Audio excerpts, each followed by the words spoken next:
role of the HR department is extremely important. Now there is a more narrow role as well, which we often bump into, and it's worth talking about this. This is personnel management. As we'll see, personnel management is much more streamlined. It's much more focused on some aspects of employment than the HR department. HR is wider. Personnel management is narrow.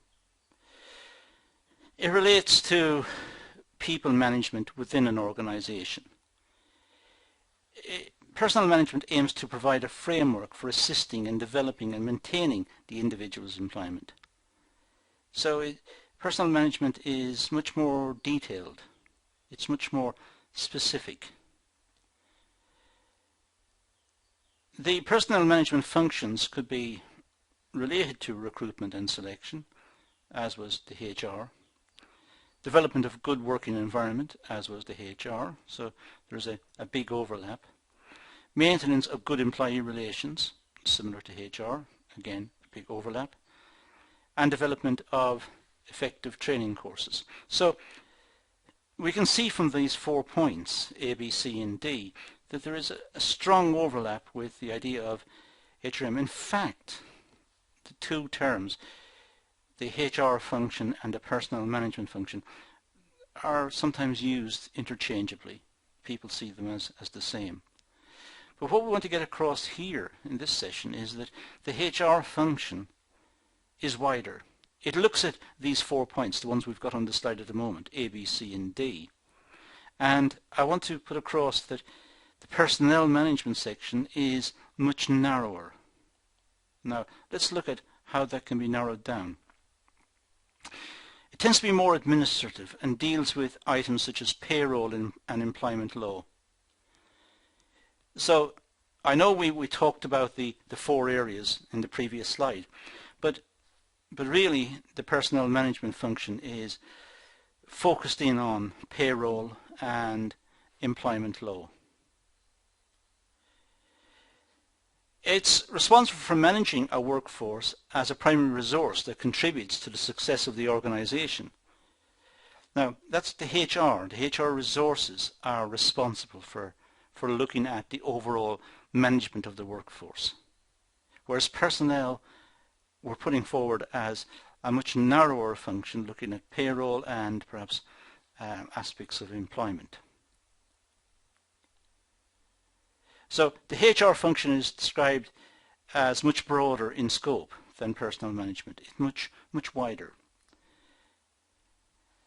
A primary goal of human resources is to enable employees to work to the maximum level of efficiency.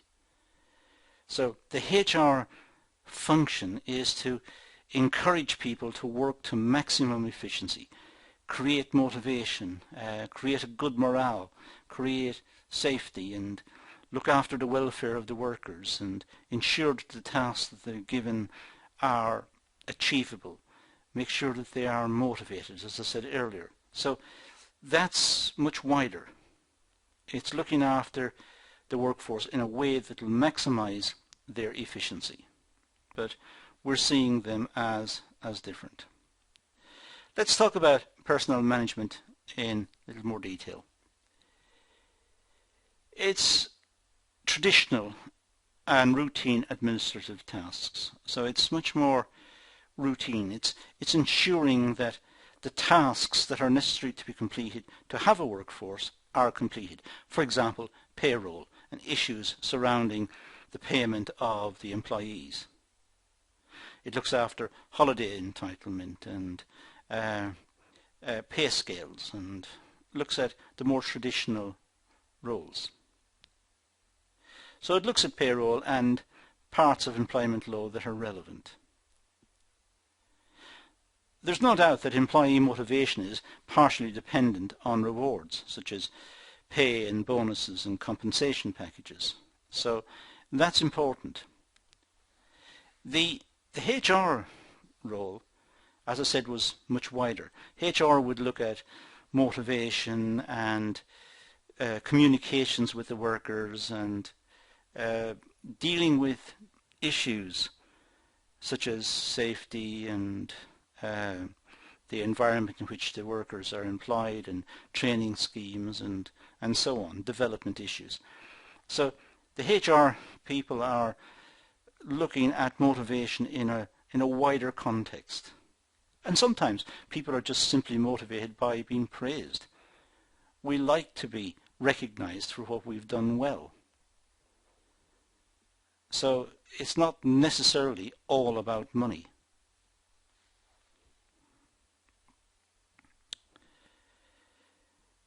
Now, the HR function, manage the whole workforce. So that's the first point. Develops and trains employees in order to enhance efficiency and meet the organizational goals. So the HR manages the employees and develops the employees to meet the organizational goals.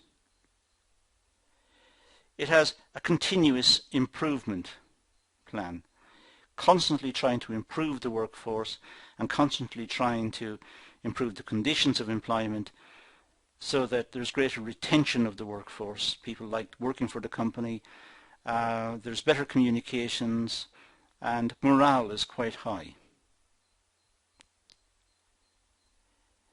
The HR function is an integral part of the organization.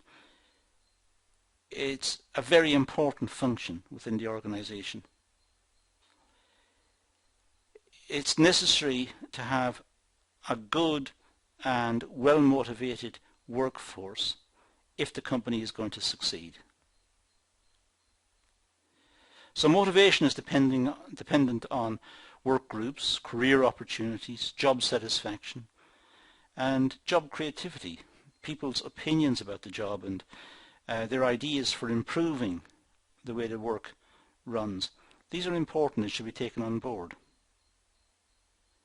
So now we've got a distinction that we need to be clear about. One is the HR function, which is wider. It involves all the range of activities that develop the workforce, ensure the continuity of the workforce and the efficiency of the workforce, motivate the workforce, and develop them with courses and so on.